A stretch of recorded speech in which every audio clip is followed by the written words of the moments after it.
Going to be coming in live again. Thanks for watching again. This has been been great start off to where we're going, but it is the view from above, and it is Pawngypsy who is the top laner of Dirt Now Gaming. So that's kind of how we get the view from above. No, thought so. But we're going to be looking into a professional live game right now happening online in the arena of League of Legends. Again, guys, this is going to be L30, going to be here with DefinitiveeSports. You can go check out our sponsors, Zowie, BenQ, and Tech on the bottom right over there. But here we go. Again, just introducing the special guest. It is Pawngypsy again, just kind of chilling out with us. Major thing we talked about in part 1 of the episode, trading. This is really important in top lane, no? Yeah, it is. Like that, the key mechanics you should work on if you want to play top lane. Yep, definitely, indeed. And I'm gonna play the play button now. I think we are all synced up and ready to go. So just looking at the top lane matchup, it is actually York and Jax, I believe. So how do you think about that matchup, and what do you think about Jax in general right now in the meta game right now of League of Legends? Jax is pretty strong, I would say. One of the best top laners. He can counter that easily, and he does really well in late game. So, like he's a ban-worthy champion, I would say as well. York, on the other hand, he is a really strong laner, brings a lot of sustain, a lot of harass in lane, but onto late game, he doesn't provide as much damage as you would like. He hasn't played that as often. I think the biggest thing with York, I mean, he does have that double ultimate to get the double AD, and here we come with a gank. So, mid lane gank to top lane. How do you feel about that? Does that happen a lot, or is it just like one of those things with special characters and special people that actually do it? Because like the TF, that's why what happened. Jax did the right thing, sort of. He harassed York when he had such a big creep wave, so he was able to try to. Doing that would enable you to win trades like better because you have such a big creep advantage. But problem is, probably mid lane didn't know about the TF Mia and got caught up by that. Good bait by York for bait that fight. Now we do see TF and Udyr and actually York going to try to support this blue steal. This is something that happens if you do get like a kill over top or in middle. Good job, I'm really taking that blue. Pawn, did you hear me? No, what was that? Sorry. Oh, so we did see the top kill really quickly for York and TF, and then they tried to steal blue. Does that usually happen if you have everything timed down right, or is it just by chance if you take down the mid or top, then you try to check for the blue? Yeah, like, usually it's either we either go, okay, let's go invade blue, or let's go gank. Usually it's by chance that like, okay, let's go gank and we get the blue buff as a result from that. But it is best to time it out, like, okay, we'll gank right now, and then we'll get the blue buff if they're low. Like, it happens sometimes, but better to coordinate that because you have a better opportunity to get at least something out of it. Oh, that's really bad. That's gonna be on the video recording. Yeah, definitely, indeed. Definitely getting something out of that. But per se, maybe did steal that blue back, but it denied Ziggs blue, so I think that's really good per se. I mean, forcing the mid not to have blue is, I think, a strong thing, usually. And Ziggs is really good mana independent, so not getting blue to Ziggs is really good as well. Yep, definitely indeed. Really quickly, so we do see the item belts right now for both Jax and York. Is this kind of a usual thing if you're a top lane bruiser? You kind of have to go for that ninja tabby if it's both AD? Not really. Jax is trying to be really defensive, buying the chain vest and ninja tabbies. Ninja tabbies is an alright item. Like, yeah, maybe against York it'd be really good because he summons minions, so auto attack you. But the chain vest, I feel, is really it's just a really unorthodox buy because he wants that extra armor just to make sure he can tank all the damage from the Thank you. minions.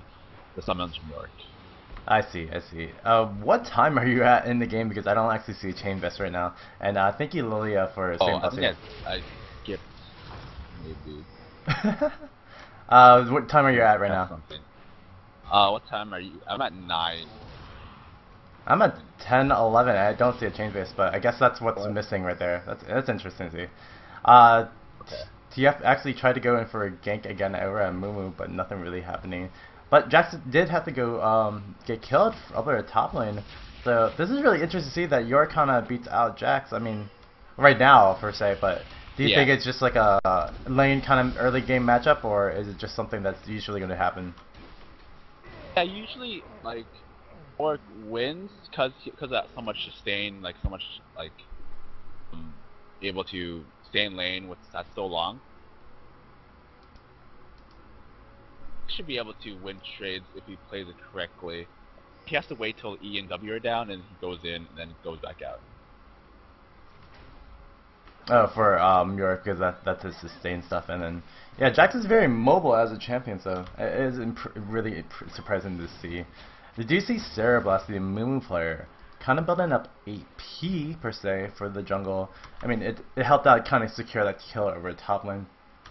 And you think Yeah. that's actually a really viable thing? I mean, yeah, we were talking about jungles, but it is actually really pertinent to actually the slow top. I mean, I guess for ganking at least, period.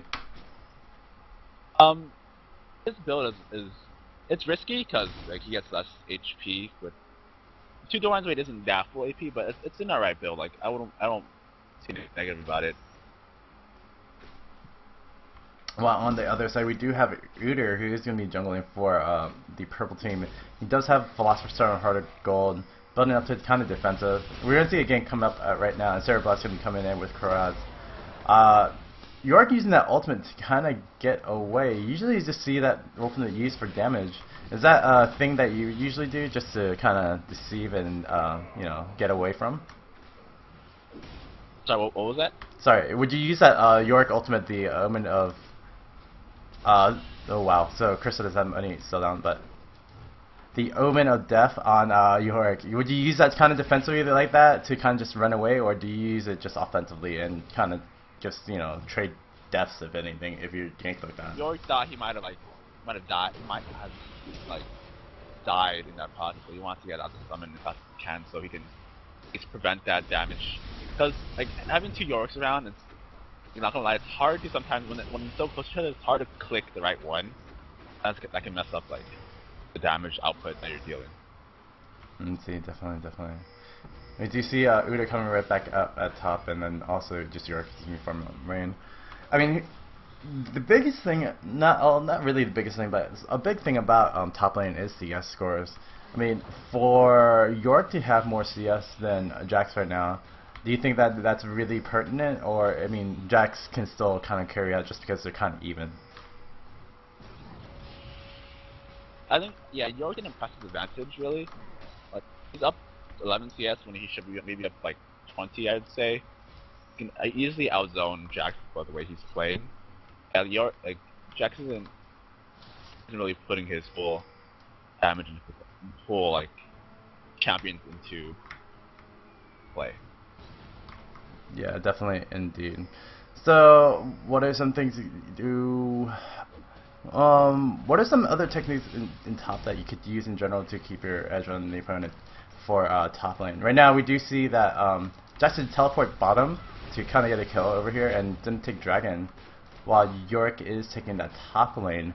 I'll ask that question again, but really quickly, this trade of Dragon to top lane, it's a thing that's always talked about, not really discussed. What do you think about that? I think taking a tower for a dragon is a fair trade. It's even. As long as you like, because usually what happens is once I take that tower down, top laners tend to go forget about their tower at top, and then they lose it like at least like 2 minutes after they take it down the enemy tower. So tower for a dragon is fair. It's even. I would say it's even. They have to be able to make sure they defend the next time the opponent pushes their own tower, so the trade won't be tower and dragon versus tower. So saying that the top laner, bottom laner, middle laner, I mean, usually it's top lane that usually trades. Um, has to kind of go back to their own lane because yeah, you do see like in lower elo queues that they kind of just go off and do their own thing, which is really sad to see. Yeah. So you're going to be on top lane yet again, and Jack's kind of just pushing around Jonah around a little bit, just going to go ward up. Is that a good place to ward right over there, by the way? For River? Yeah, I think so. Sorry, no. It's in our right placement. Like, it doesn't reveal the top side of the gank potential right there, but does provide a really good vision for Baron. But I don't know if they would do Baron this quickly. I wouldn't say it's an optimal war at this moment because he wants to be able. Jack still wants farm right now, and to get that farm he needs to be able to get the vision. That doesn't really provide all the vision he wants. Oh, he's going to use that more defensively to try to get out of there. I mean, he is taking a lot of bit of damage. That's really interesting to see, like, this ward. Yeah, you could place it just like a few inches more top, and it would be able to, you know, just grab both the Tri-Brush and the River. Is that what you generally want to do in your early ward placement for that top lane? Yeah. That makes sense. Yeah, I generally want to be able to see both ganking like from Tri-Brush and from River, and allows me to like know when the jungle is coming. And that's about the same as the cheat, or I call it the cheat ward over at bottom lane, where you see both the Tri-Brush area and then also partially of Dragon as well. So if you one ward for two, which makes sense. Yeah. It does make sense, but the only reason why I think that ward's over here for that top lane is because of the entrance into blue. I mean, you can't really see that if you're, I think, 2 inches a little bit above, technically, but I don't know. Yeah. So that's that. I mean, that's trade for trade. I mean, it is what it is, but we're gonna see this Jax kind of you know, falter a little bit, which is really interesting to see, and the Yor kind of just keep on going ahead. Really quickly, do you want to just like fast forward ahead to more of the I guess more of the action, but I guess they're about to get out of this laning phase. Yeah. Really quickly, laning phase, mid phase, late game phase, all that stuff. When do you think, is there like a predestined time for everything, or is it kind of just by the flow of the game? It's just by the flow of the game. Laning phase is up to like probably 30 minutes, maybe one game. The game maybe 15 minutes. Well, I mean, the game progresses. Yeah, definitely, indeed. I mean, it is all dependent, but I mean, I guess you can consider a laning phase for top lane usually pretty long, just because they usually don't take towers or take anything until either first dragon's gone or either till pretty much when they really need to engage. I mean, you just see them kind of farming up still at top lane, which is really interesting to see. I mean, in solo queue is different from team games per se, competition-wise for solo top, or is it usually the same either way? It's different. Most like usually in team play, I try to go down more often, like try to force something, or in, like in solo queue, it's like okay, I'm trying to dominate my lane, and then maybe I'll get a chance to roam out that dominate my lane. But there's more team play involved in fights. Definitely, indeed.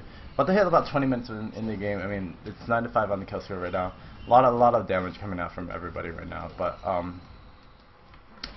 what do you expect or seeing to make plays for both teams right now? I mean, blue team is up in kills, with the Corki being really fed out, and Zig's actually doing some really well stuff.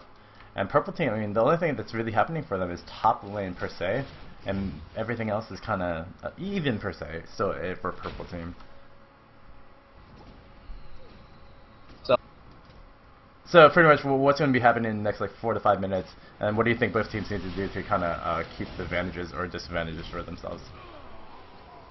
Gorg is doing the right thing at the moment. He's trying to, because he's not really much of a presence in the team fight usually, unless it gets really farmed. So he's just trying to push out like top lane because he knows he can always win trades with Jack. So alpha him so much. So the right thing, just keep on pressuring lane, and with the TF, I feel for purple side they'll be able to get more ganks off and be able to come back if the TF. Yeah, definitely, indeed. Again, guys, if you don't know, we're actually just like spectating a game right now. We're spectating a pretty high elo game, so it's pretty interesting all the members of the people who are actually playing this one. But have you played with any one of these people before? Slash, like, do you know any secrets, any like techniques that any of these players do? I played with Zero Blast before. I don't think he only played Derek at the time I played with him, and that's why I remember. A lot of these It makes sense he plays something AP though, because he is building up triple AP on there for Mumu. And Cerebus, yeah, is known for middle play and using the blast from Zero, which is pretty much his version of Zeref being used. So that's pretty cool to see. Other than that, you haven't played with anyone else, or you haven't really seen of anyone else or remembered anyone else. Not really. Fair enough. Fair enough. I mean, there is a lot of games that you guys go through. I mean, really quickly, I mean, what is your top elo right now? Slash, how long does it take to get you into a game sometimes? Well, 1950 is pretty low. It's not pretty easy to get the game, like probably like 2 minutes, 3 minutes. But I deal key though, with like a Jimmy sometimes or my teammates, it takes longer than like 6, 5. Well, not that bad compared to like 10 minutes queue I've seen, 20 minutes, so it's decent enough. We're seeing kind of an engagement right now. We did see Dragon go down for a blue team. Purple team tried to respond and took out 2 members. Well, they did take out Uter for the purple team, for a blue team to the purple team. Do you think that was a fair trade per se, or you know, what's the general idea if you do have to have a dragon fight? What's like the most you can kind of get yourself killed for the dragon? I honestly really hate fighting a dragon unless you're really in position. And blue team, purple team got the dragon, right? If I recall correctly. I thought it was blue team, but I think no, yeah, you're right. Purple team did because blue team responded with the teleport. Okay, so yeah, blue team was in position. Like Jax was by himself with Corki, and like Diggs at top lane. So we weren't in a really good position to take dragon or try to counter dragon. So like I feel like they should just let it go. Like yeah, like it's a dragon, but I mean they lost 2 kills and a dragon because of that instead of just using the dragon, you know. So because they're out of position, because they wanted to fight and try to counter dragon, they lost even more than they should have. Dragon fights, yeah, their dragons is good, but make sure your team is in position to actually counter it before do. Yeah, Jax was kind of lonesome with that, and he kind of just made the decision to do that. I mean, Jax is tanky, and albeit like with his passive from his ultimate Grandmaster Smite plus his active with that, but you know, taking a 4v1 was pretty brave of Jax right there. Do you agree with the builds right now for both teams of the top laners, the Manamune and the Frozen Heart for the York, the Bilgewater Cutlass going into probably Hextech Gunblade later, but not really anything, plus the Ruby Crystal on Jax. Probably a fade showing that. Yeah, the items are pretty standard. Frozen Heart is really good actually on York because he'll make sure Jack's attack speed slower because Jack is relying on that attack speed to get his procs off his ultimate stuff. Both building what decent builds. Definitely, indeed. We do see like a little skirmish right over here at the bottom lane. But at top lane, I went back right to farming.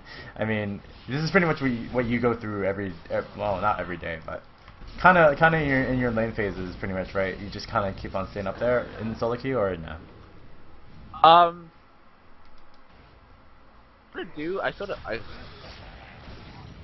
At this point I feel like Jax is really strong mid game, so I want the presence of being able to get those ganks off. So I would want to go more roaming-ish, be a bigger asset to my team.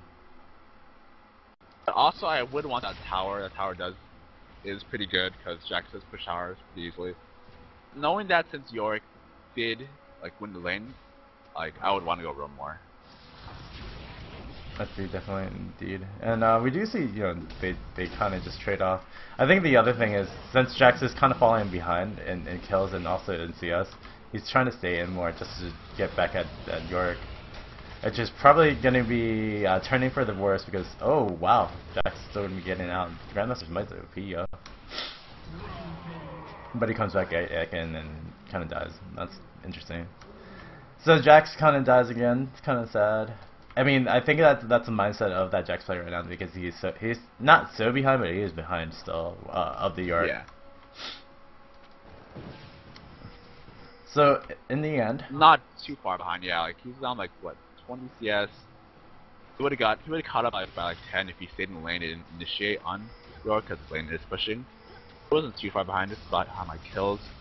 And Jax does offer a lot to late game. He's really strong, able to burst down 80 carries pretty easily. yeah, definitely. Indeed. Yeah. Yeah, the TF kind of. I think the TF kind of made it really possible for the team to kind of just snowball this for the purple team a little bit. I mean, I think also catching Jackson in that dragon fight was actually pretty death also of the team for blue.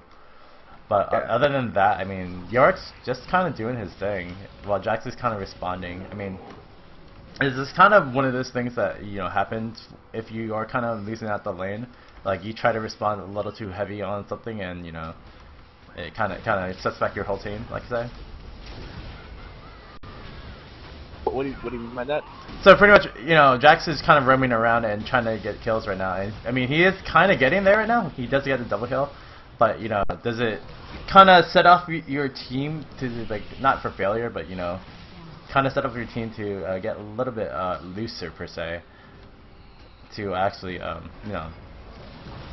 go down in kills, go down in everything else. Because before going into that dragon fight, pretty much like about 15 minutes ago, blue team was up like 95 on the kills. All right, now they're at 16 and 13 on the kills. They're down 6k in gold. I mean, it was not really directly related to Jax kind of teleporting, going down, but it kind of helped out that kind of snowball and that thing. So I think what I'm trying to ask is, for the top laner, he is probably, I'm not reading all the all chat, or I can't even see the chat, but they're probably like discouraged by his play at top lane, which kind of affected the psyche of the other players. Do you agree that sometimes if one player kind of gets not destroyed per se, but gets owned, it kind of hurts the other players in their mentality of how to play the game? Yeah, not only mentality, but yeah, like in team fights you're down an extra player while they're up an extra player because they're so far behind. So player, also just the gameplay. It does bring the morale down, not only of the top laner. Also, people, because people get frustrated, like, why did you lose top lane? Like, why couldn't you do at least better? Or why did you have to die so much? So, these things, like, losing top lane does give a general morale effect and does affect the game.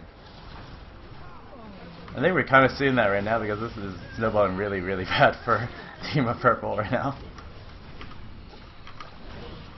So I don't think there's too much else to talk about. I mean, I guess the last thing I would say about team fight engagements for the Yorick and for the Jax, like, what do you usually do for each team?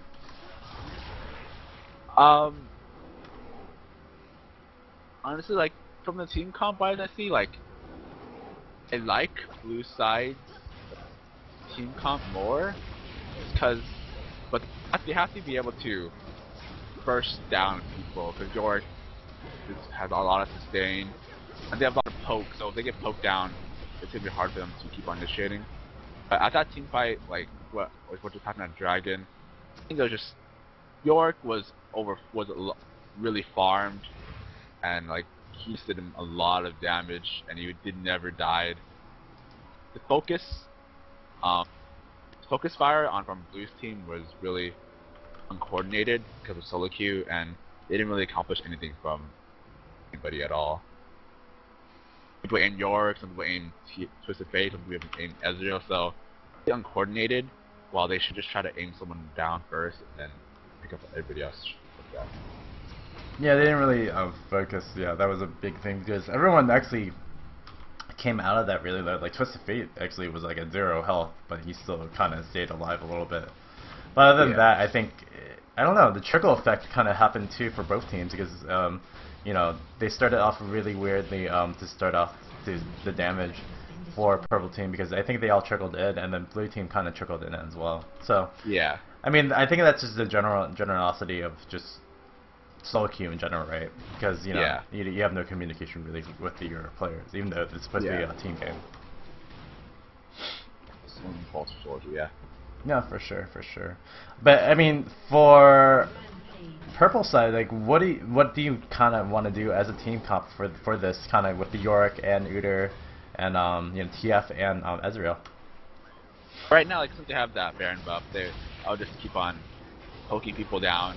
They have that TF, like, these wild cards, so you can keep on pressuring, like, towers and stuff, and keep on pushing them down.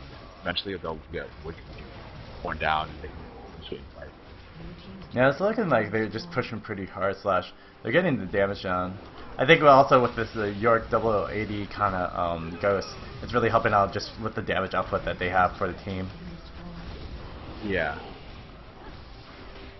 So definitely, it's really interesting to see that how the team comps work for both teams. I think this game's gonna be ending pretty soon because my timer kind of ended on 32:36. Any kind of closing words for both for this game slash anything in general for League of Legends, like to learn from, to kind of hone in on for later on. In general, top lane, and like, want to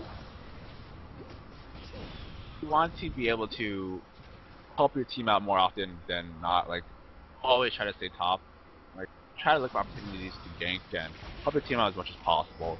Even solo queue or not solo queue, team play, like, helping out your team is much more important than you honestly winning your lane, because helping your team makes you stronger and makes your teammates stronger as well. Yeah, definitely, indeed. I mean, I feel like the only opportunities is when your lane is actually really pushed, but are there other opportunities to kind of gank in? Or is it just kind of, if you have vision of them and they're kind of out of position, you just go for it? Sometimes, like, people want to counter jungling, like, the enemy team tries to counter jungle your team, and you see it, and it's like, have you enough awareness to, like, know that, oh, okay, my teammate needs help, I should go there. Like, if you use CS, that's fine, but because you might be able to get a kill, and you might be able to get the jungler up even more ahead, and the jungler will, in return, probably help you gank. That'll help you snowball your lane as well. So it's situational, but like, try to make the plays, because that's what happens. Like, making the plays for your team as a top laner really does help out. That's why I would think Boy or Wicked is one of the strongest, like, top laners, because they make plays for the team. Usually don't lose their lane at top because they outplay almost everybody. Even with, like, Wicked, he always uses Aurelia, and he never loses. He's facing one champ against any champ he faces. So I mean, up lane, just a matter of outlane gaming your opponent. Yeah, I feel that I learned more that it is more of a skill matchup than just a farm matchup over top lane. Slash, I think any solo lane with the middle lane as well, it's kind of like that as well. But with middle, I think you roam a little bit more than top lane per se.